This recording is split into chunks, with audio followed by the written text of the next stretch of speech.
So thank you everyone for being here. I'm joined by many members of my team, Zeke Tukes, Office of Violence Prevention, Aaliyah Hinton-Williams, Crisis Intervention Services, Dr. Shirley Green, Commissioner of the Department of Recreation and Human Services, Patrick Beath, Corporation Counsel, Chief of Police, David Smith, Fire Chief, Stefano Napolitano,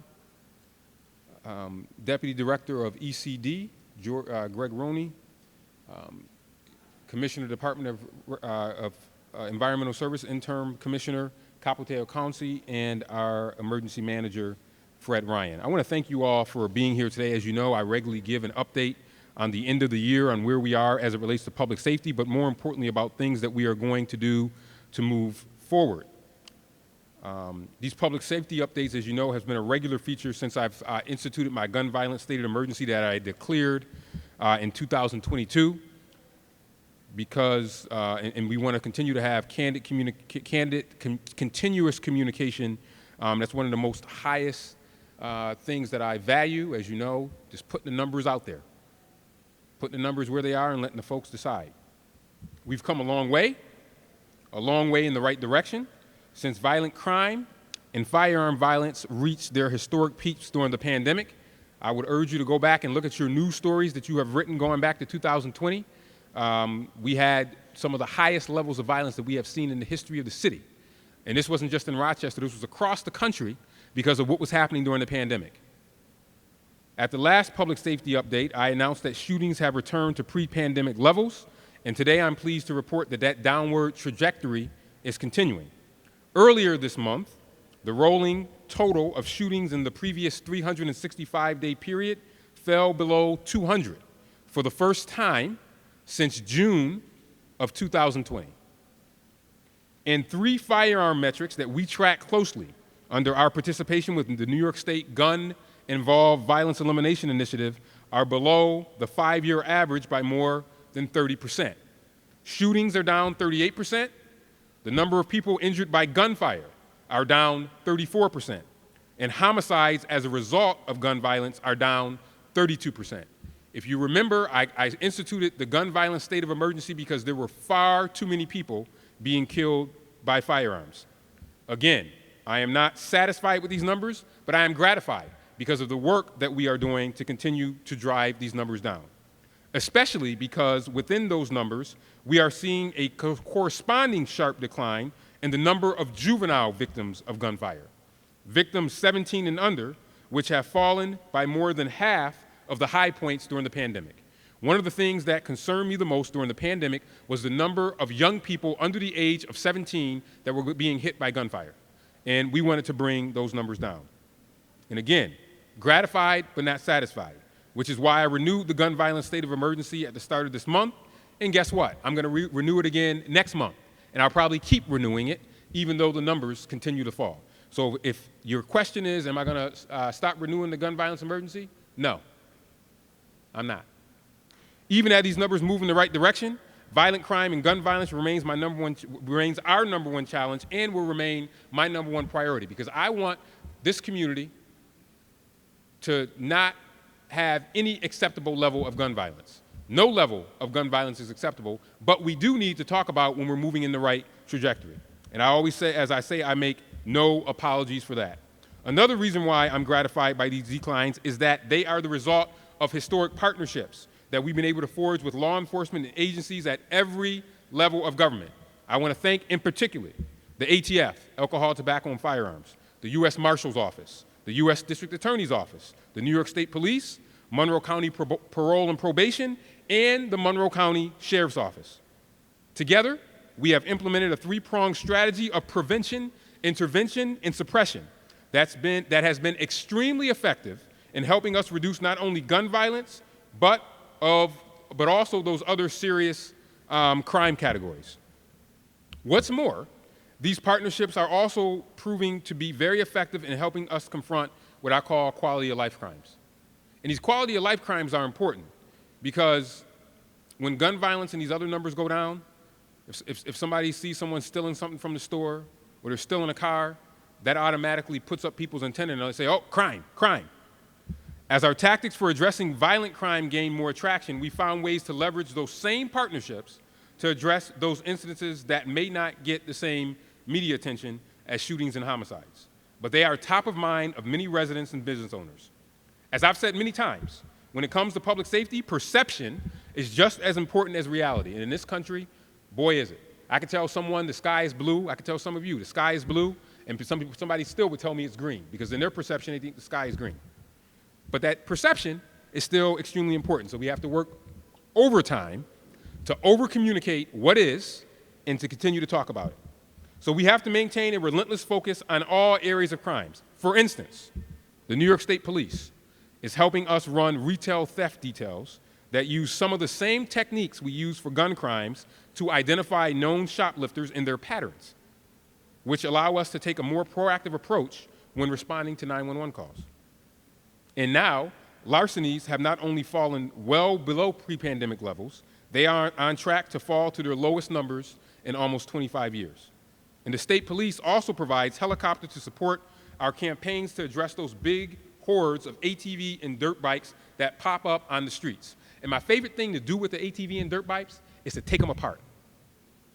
I like when we get them off the street and we take them apart. If you want to ride an ATV and dirt bike, ride them in the places where you're supposed to, not where you are distracting people and almost hitting little kids and old people that are on the streets. So we've been tracking these vehicles that are being illegally driven on our streets so we can confiscate them and dismantle them, and that is what we're doing. So far this year, we've confiscated 150 dirt bikes and ATVs through our details. Most of those have been over the summer. We continue to focus on auto thefts. We know that we had a major issue last year with auto thefts. They still are somewhat of a challenge, but because of our partnership with Monroe County and the JEDS program, we are working on continuing to drive those numbers down. And I'm confident the lessons of the JEDS program, which includes a focus on supporting offenders, entire families, is building important momentum in reaching those troubled youth way beyond this Kia challenge. The recidivism rate, we know, for the young people enrolled in the JEDS program is less than 3%. And this emphasis on collaboration doesn't just apply to our partners in other agencies.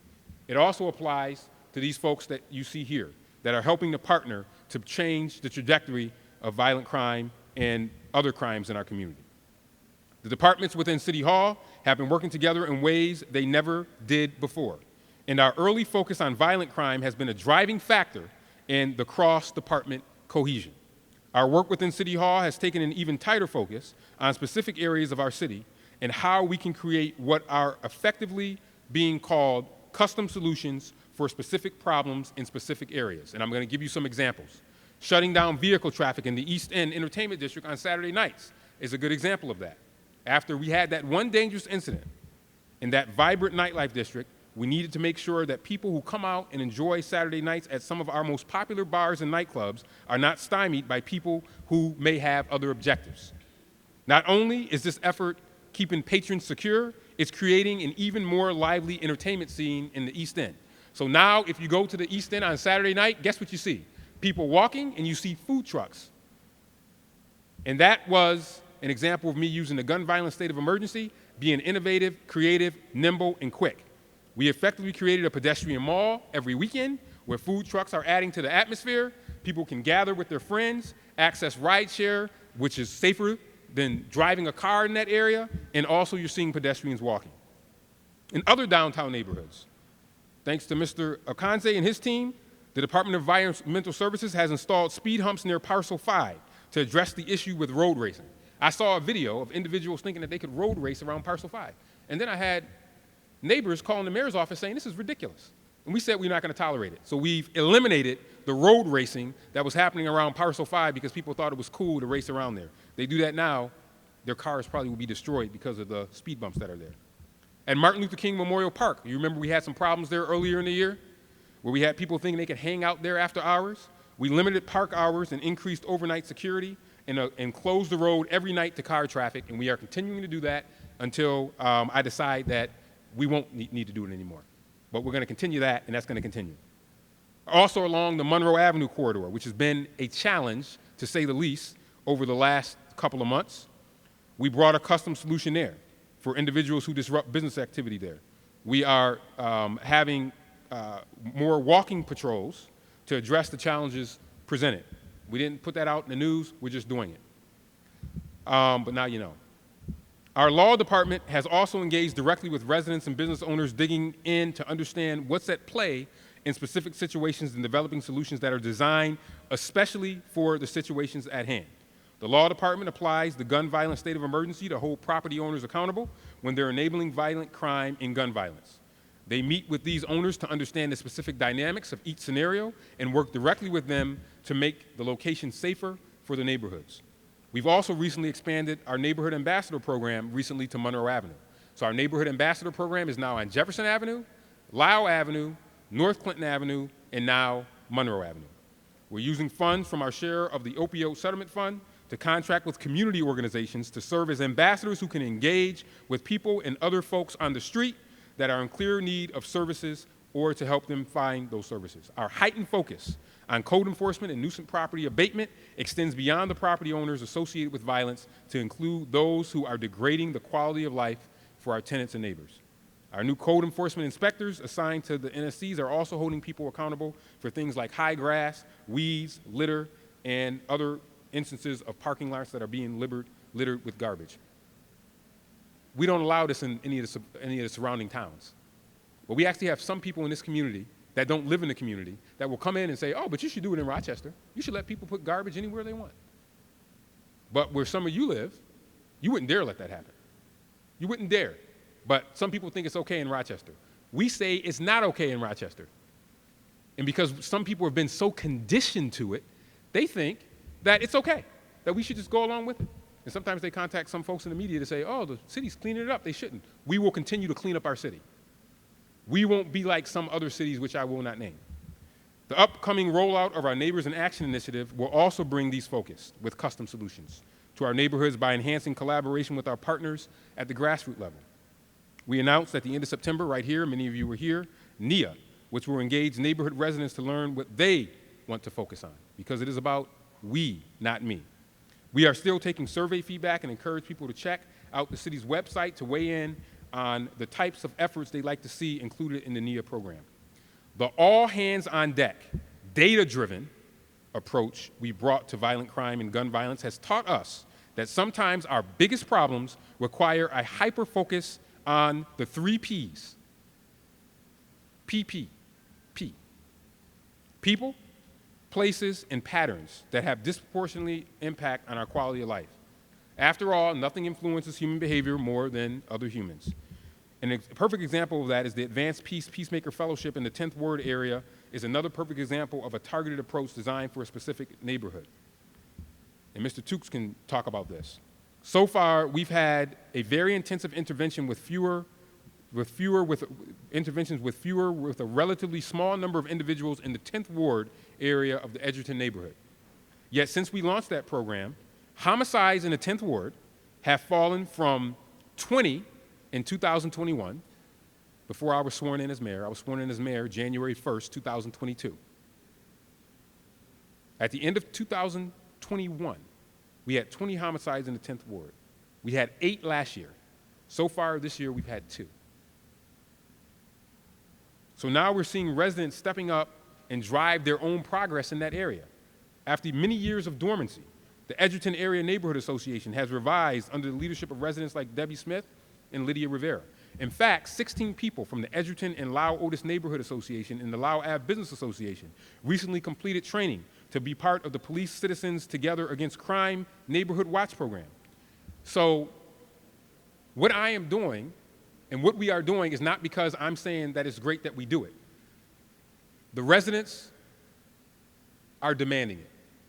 This is what the residents want to see. They're not coming to City Hall. They're talking about this in their neighborhoods, and we're going to their neighborhoods to hear from them. So many of you probably have not interviewed them or heard from them because they're busy working in their neighborhoods to create change, and I'm happy with them. So as I look back over the past 3 years, I recognize that the plague of violent crime that held a firm grip on our city at the start of 2022, as we were coming out of the pandemic, was an unprecedented challenge that we're confronting with unprecedented levels of collaboration, both inside and outside of City Hall. When I took office, I said it is we, not me, and that mantra continues today, and it will continue. We are not going to take our feet off the gas. Today is Today, it is the operational framework of my entire administration and our relationship with our partners and allies. And for that, I am extremely grateful. Now I'm going to have some of our leaders give some brief updates on other things that we are working on. We are very proud of this. Still got work to do. And I want to say this, one homicide and one shooting is way too many. I met with the family of a heinous homicide that happened in April yesterday in my office. So any homicide, any shooting, it still has one person or a family that is attached to it. So we have to remember that. But we have to make sure that we put out where we are. We have to put out a report card. And this is the report card. We have to put out a report card every couple of months to say where we are so we can know where we need to get better. And that's the trust and transparency of my administration. So these numbers are not something that I'm making up. They're numbers that are coming from the open data portal. You can look at them, and they are here. They are real numbers. So now I want to have Chief Smith and Corporation Counsel Beath, who will talk about our suppression and accountability. And then after that, I'll call back Dr. Green. So Chief Smith and Corporation Counsel. Thank you, Mayor. Mayor covered quite a bit. Obviously, we are a team. We all work in concert. I do have some more specific numbers. Before I get into that, I would be remiss if I didn't mention, besides the reduction in crime, the tremendous increase in community engagement that this department has seen over the past 3 years. Again, coming right off that incredible football game that we brought to Rochester. Also, I do hear all the time, well, you're fudging the numbers, you're making up the numbers. All of our numbers are on the open data portal. They're available for anyone to see. Hopefully with another 6 months, we will also have the Measures for Justice data portal up, which is going to be another place where folks can go. And you can go, you can't break it. Go play around on it. All the numbers are there. So for some numbers, for some updates. Shooting victims. As of right now, we are at 198, which is less than 200 persons shot in the last 365 calendar days. Again, one of the comparisons we like to do is a rolling 365 and not just year to year. Crime doesn't really limit itself to a 12-month calendar. So we're at 183 shooting victims year to date compared to last year's 270, if you want to compare it that way. That is a 32% decrease over last year. Homicides, we're at 46 year to date. Last year at this time we had 55. 2 years ago at this time we had 72. 3 years ago at this time we had 77. So far year to date this year we have had 27 victims killed by firearms. We were at 40 this time last year. That is a 32% decrease in the number of people killed by firearms. Major crimes continues to have an above average closure rate. The national average for homicide closures is 57%. Currently, Captain Umbrino and team are at 75%. We fully expect to close out the year a little bit higher than that. Firearms in general. For the first time in years, we partnered with the Attorney General's office and did a gun buyback program. The results of this program, we recovered over 500 firearms that were brought in and turned over to us. So that brings us year to date for a total of 1,174 firearms recovered this year. Over 500 of those firearms were crime guns. That means they were guns that were used in a crime in the city of Rochester. As I said, when I announced, that our major focus was going to be shootings, shooting victims, shooting investigations, I also stressed that when we were able to bring those down, officers would have more time to address other issues, such as quality of life issues, calls for service. We have held good to that. With a reduction in shootings, we have increased in a number of these areas. So, as the mayor said, we continue to address Monroe Avenue for quality of life issues. We have the walking posts.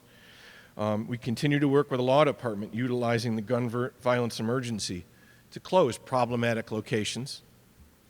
Community Affairs continues their walking posts in the downtown area. And if you remember when we did the reorganization, I said specifically this would give us the ability to have dedicated foot patrol back in the downtown area. So that continues, along with a significant amount of outreach to the homeless population. The mayor touched on the East End detail, working with other city departments. We continue to operate the special event zone in the East End, working with the business owners. And just a quick update, it was 1 year ago in October that we did the department reorganization. Again, we only have 1 year of data coming back from that now. We're a year in. You know, you really can't fully evaluate until you have a good 2-3 years of data. However, preliminarily, I can tell you our calls for service response times have decreased slightly. But the major thing, as I said before, with a change in workload is we have seen a 70% increase in the proactive work that the officers are doing. That is self-generated jobs, walking patrols, community outreach, traffic stops, things like that with their downtime. The newest member of my command staff, Commander Desane, when he came on board, I tasked him with getting the officers out of their cars, doing foot patrol. He mandated that each officer during their shift is required to do 2 15-minute walking patrols a day. We, of course, check that. We are at 90% compliance on that. So out of each officer's day, they're all getting out of the car, doing 30 minutes. And then finally, just to add, you know, I touched on non-fatal shootings. Our non-fatal shooting unit, which is a pilot program, is actually going to be, the state is sending evaluators in. It's going to become a model statewide for non-fatal shooting investigations. So right now, our non-fatal shooting investigations is at a 35% closure rate. Nationwide, the average is somewhere around 17%. But we also have a 92% conviction rate with the non-fatal shootings unit. And again, what that does is that works in conjunction with the DA's office, and we investigate every single shooting as if it were a murder. And we're seeing significant results. With that, I will hand it back. Thank you, Chief. And I sat in on a non-fatal shooting meeting at the Public Safety Building. Treating every shooting as a homicide is something that we've always wanted to do, but we also wanted to send a message to make people think twice before they pull out a gun and think they can shoot someone. And the non-fatal shootings are sometimes harder to solve than a homicide because the victim may not want to cooperate. And what we said is, if they don't want to cooperate, we have cameras, we have video, we have other data that we can use to solve non-fatal shootings. And that is something that we want to continue. Before, the rate was in the single digits. And we want to continue to put a focus on those. Mr. Beath, if you can talk about some of our legal efforts as it relates to the emergency. Thank you, Mayor. Good morning. The Law Department continues to aggressively target nuisance properties. We do this collaborating with other city departments, NSCs, RPD. We do it through nuisance points, and we do it through issuance by the mayor of gun violence emergency closure orders. What I want to talk about today, though, is not the places we've shut down, but the places where we've gotten cooperation from owners, sometimes from owners who had no idea what was going on at their properties and wouldn't have but for the reach out from the city. The first property I want to talk about is 1275 Mount Read Boulevard. Large warehouse space, multiple tenants. There were large parties happening there. The sorts of parties that we have seen in the past lead to fights, that lead to gun violence, that lead to people being injured or killed. We wanted to stop that conduct before it got out of control. When we found out about these parties, we reached out to the owner. The owner had no idea. No idea. We've since worked with the owner. The tenant that had that space is out. We've helped the owner come up with better backgrounding policies to make sure the tenants that are put in that space are responsible. And we're working with the owner to make sure that they're implementing appropriate security upgrades so that the owner has eyes on that facility and understands what the tenant is doing. Another example of this sort of thing, right around the corner from City Hall, 125 State Street, a location that during the day is a great creative space, but at night was hosting illegal parties, illegal entertainments without an entertainment license. One of those parties spilled out onto the street and there was a shooting right in the backyard of City Hall. Untenable. We called the owner. The owner had no idea. The tenant is a good tenant. The owner worked with the tenant to make sure that that creative space during the day stayed there and is there still, and that the illegal nighttime parties that led to violence ended, and they have ended. These are great examples of how we can cooperate with folks to make sure violence stops or illegal conduct stops before it becomes violence. And there's maybe no greater example of this sort of cooperation than what the mayor and the chief have already talked about, the work we've done in the East End Entertainment District. Over the summer, we had some outbreaks of violence. We couldn't take that anymore. And so as the mayor said, we creatively used the emergency order to create a safe space for people who want to socialize in the East End, a pedestrian-only entertainment district on Saturday nights. And it's been great. We meet consistently with the building and bar owners. There's an ongoing conversation, and it's not just a one-size-fits-all. We've tweaked what we're doing week after week to make it work in the interests of safety of our residents and of our visitors, and also the business interests of the folks who own buildings and bars down in the East End. And we're going to continue those meetings.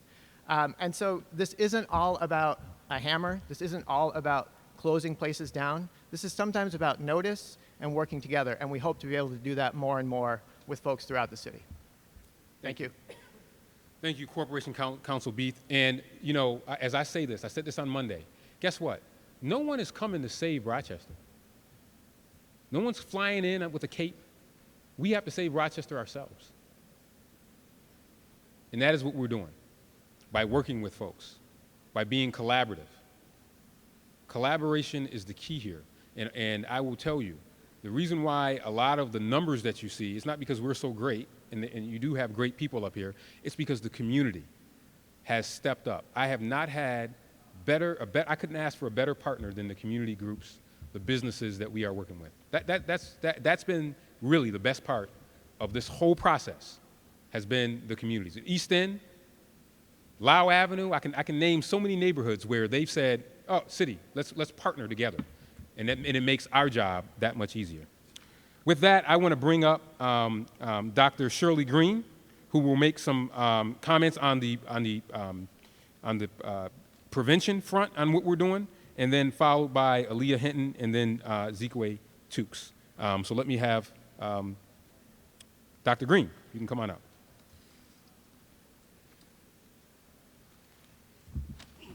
Thank you, Mayor. The Department of Recreation and Human Services is fully on board with Mayor Evans' all-hands-on-deck approach to public safety and violence prevention, especially when it comes to children. We want parents and caregivers to know that one of the best ways to help their child stay safe and prepare them to become successful citizens in our community is to take advantage of the many programs, events, and activities that we have to offer in our rec centers, at the sports complex, ice rink, camps, and outdoor programs. Winter programming at our centers begins next week, and you can find all the exciting programs right here in the Winter Hour Guide. This includes hundreds of after-school programs that keep young people and adults physically active, mentally engaged, and emotionally supported in the presence of caring adults. This quarter's cover of the Our Guide and feature story even highlights our upcoming esports program. We are looking for opportunities to engage with kids, programs that they are interested in, and esports is definitely a perfect example of that. And with Christmas and New Year's holiday falling on Wednesday this year, City School District and other school districts' calendar has 2 full weeks of holiday recess. That can be pretty stressful for parents who are working. But we say, don't worry. The Our Centers will be converting their hours to 9 a.m. to 6 p.m. from December 23rd through January 3rd, with the exception of Christmas and New Year's. Breakfast and lunch will be available for all of the participants who come to the rec centers. Rec centers have so much to offer. No longer is it just come play basketball. The Youth Voice One Vision Youth elected their new president and vice president a few weeks ago, and the candidates held a debate at the Chambers building. The energy in the room was invigorating, and any parent would be proud to have their child part of programs such as this. Our centers are just one set of programs we offer to help keep kids safe and supported. We also have Biz Kids, teaching young children to become entrepreneurs. And in February, our Summer of Opportunity application opens up for youth ages 14 to 20. We encourage parents to start applying for those summer jobs. So we want the parents and caregivers to know the Department of Recreation and Human Services is in your corner. Visit us at cityofrochester.gov/RCentral to see all the great things we have to offer. Hurry up and register soon to reserve your child's seat at their favorite program. My staff and I are so grateful for the opportunity to help children we do to serve in such meaningful ways. This is truly God's work. I turn it over to the mayor. Thank you. As I said, I hope that there is a way for people to connect the dots.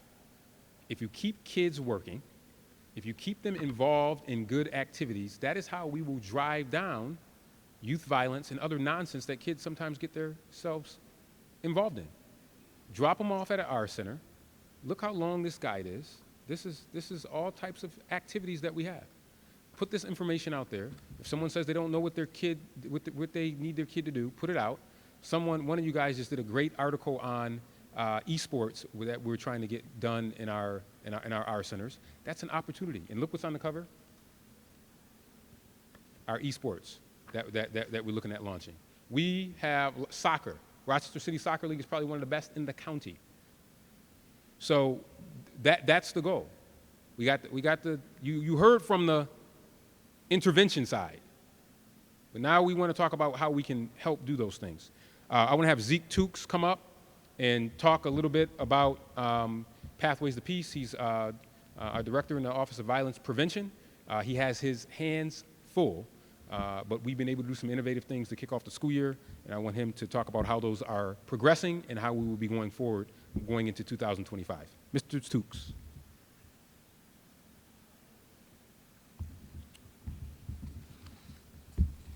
Thank you, Mayor. Good morning, everyone. The Mayor's Office of Violence Prevention continues to lead critical prevention and intervention initiatives designed to reduce violence and improve the quality of life for Rochester families. Our efforts focus on addressing challenges where they occur, whether that's in schools, on the streets, or in the broader community. We are ensuring that the people of our community have the support they need to thrive. This year, in our partnership with the Rochester City School District, Pathways to Peace launched a proactive case management model. In this model, the schools identify the students with the highest need for targeted intervention. In just a few months, in some schools, we've already seen noticeable improvement with fewer fights, fewer disruptions, and improved attendance. Pathways to Peace school staff have mediated serious conflicts involving students and families that have led to successful outcomes. In one instance, our staff gathered vital information that led to the recovery of a gun that was brought near a school. That actually prevented potential harm and ensured safety for the school as well as for the community. Pathways to Peace staff has also accompanied students to court, advocating for students on their behalf and ensuring that they have the resources they need to succeed after going through very challenging circumstances. While the school-based team is making strides, and they're doing great, they're making a lot of strides, the tireless efforts of our street outreach team deserves equal recognition as well. Our dedicated outreach team, they are out in the community every night working in challenging environments to de-escalate conflicts, mediate disputes, and prevent violence before it happens. What our outreach team does, it's not only about the immediate support or crisis management, but it's about building that long-term relationship and trust within the community. I could not be more proud of our Pathways to Peace team right now for the outstanding work and dedication that they display, both in our schools as well as our outreach team. Their dedication to our mission, their resilience in difficult situations, their unwavering belief in the potential of our Rochester's youth, this is really inspiring to see. So all these are just efforts, and these are just true testaments to what happens when the community and everyone, when we invest in our youth. So we want to thank you for that. Thank you. Thank you, Mr. Tukes, and for all the work that you do in that effort. And I want to call up Aaliyah Hinton-Williams. who will talk about the services we offer people who are experiencing an emotional or mental health crisis, which can be especially challenging during the holiday season. Now, one of the things that we continue to work on, opioid epidemic, mental health. It is a crisis in our community and a crisis across the country. We are still recovering from the pandemic, as well as the lack of mental health beds that we have in our community. And you see it play out regularly on our streets, where you see people who are in need of serious services as it relates to mental health services. But we have our PIC team and other services that I want Aaliyah to talk about, particularly as we get ready to go into Thanksgiving next week, where there is sometimes heightened conflict and heightened mental health issues. If you lost a loved one and you're getting ready to sit at the Thanksgiving table and they're not there, that can trigger something. But there's help out there, and I want Aaliyah to come speak to that. Aaliyah? Good morning. Most of us view the holiday season as a happy and joyous time of the year. However, the reality is that national statistics tell us that nearly half of U.S. adults, 49%, would describe their stress levels between November and January as moderate. 38% of people say the holidays cause increased stress, depression, and anxiety.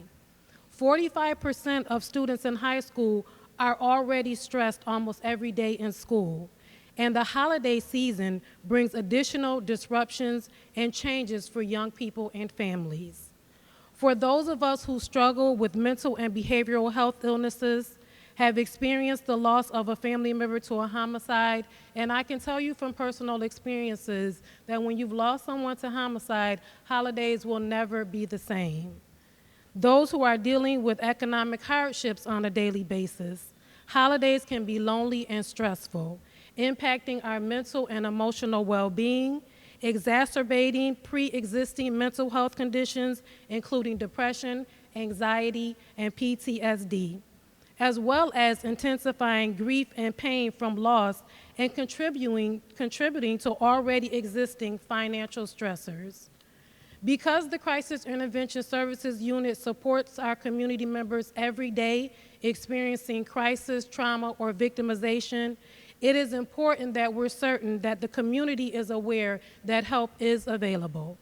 If you are experiencing an immediate crisis for yourself or a family member or someone that you work with, please contact the Person in Crisis PIC team by dialing 988.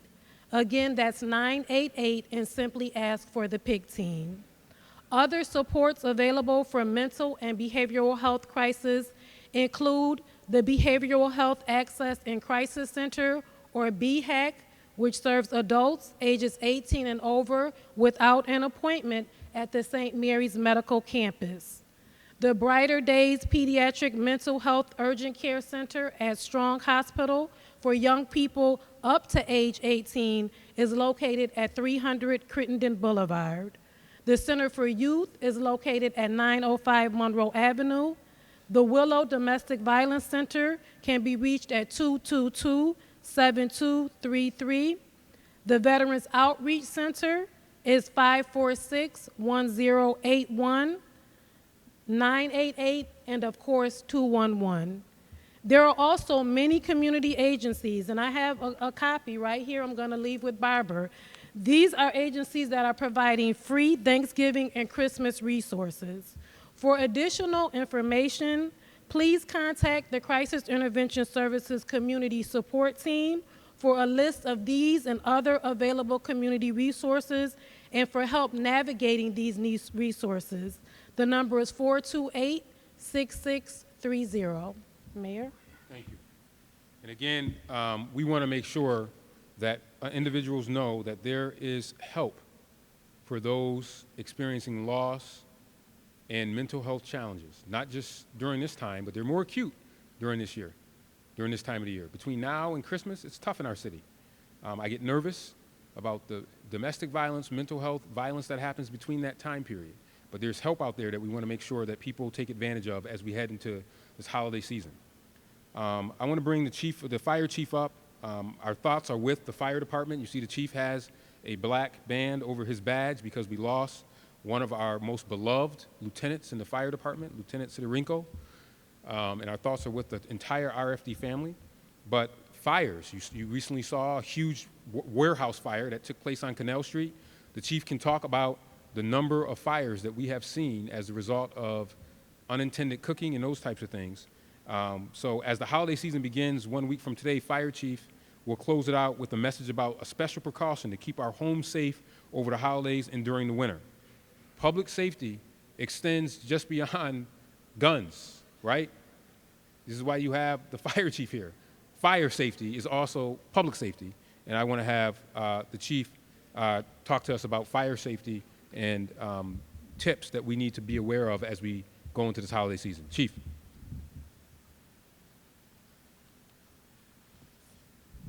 Thank you, Your Honor, and good morning. First, I'd like to thank the mayor for acknowledging the loss of one of our lieutenants, Lieutenant Sidorenko.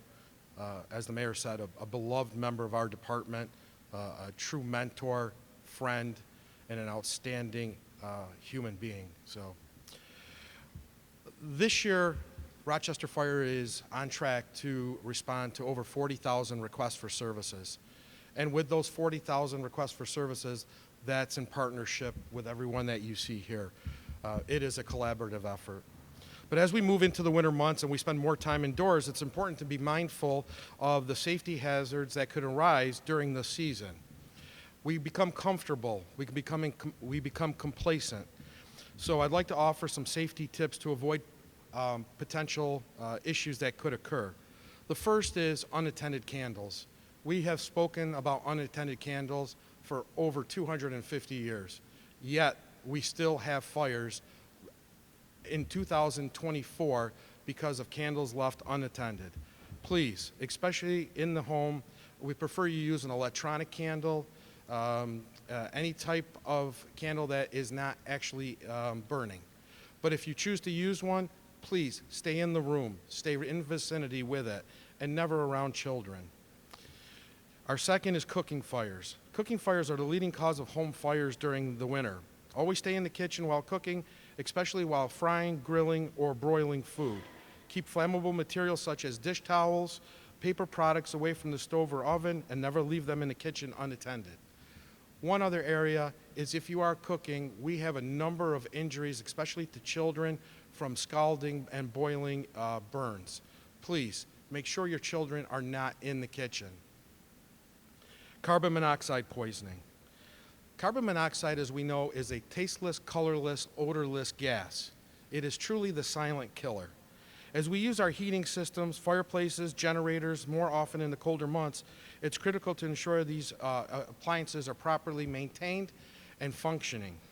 Always install and test your carbon monoxide detectors on every level of your home and near the sleeping areas. If you don't have one, please call 311 and they will dispatch Rochester Fire and we will come and install a carbon monoxide detector as well as a smoke detector in your residence. If you need that unit checked and you can't do it yourself, call 311. We will come and test the unit for you. By being proactive and following these simple safety guidelines, we can help prevent fires and other hazards that are more common during the winter season. I ask you to please stay vigilant as we go into the colder months. Thank you. Thank you, Chief. Thank you. I mean, you know, we sometimes forget when we talk about public safety about the fire side, and it is absolutely critical, particularly as we go into this season. I also want to talk about, just to wrap up here, pedestrian safety, which is why I'm glad to see us moving forward. You'll be hearing more about this with our Vision Zero plan to bring crash and fatalities to zero. We got a lot of work to do there. People said, are you going to bring back automated enforcement? Yeah, we are, hopefully, eventually, because the number of crash and fatalities that we have seen is absolutely out of control, ridiculous. We just had a Do the Right Thing award winner who got the award because they pulled their little sister out from under a car. I mean, the pedestrian safety is out of control, the dangers that we have there, and you'll continue to hear more about that as we talk about pedestrian safety. So I want to thank the team for being here today. Thank you, media, for being here today, and anyone else that might be watching. I know this was a lot, but this is my end of the year comprehensive public safety, and I may not give another one of these updates until January, but I wanted you to know where we are, where we stand, but more importantly, just some tips of things that we need to be thinking about as we go throughout the year.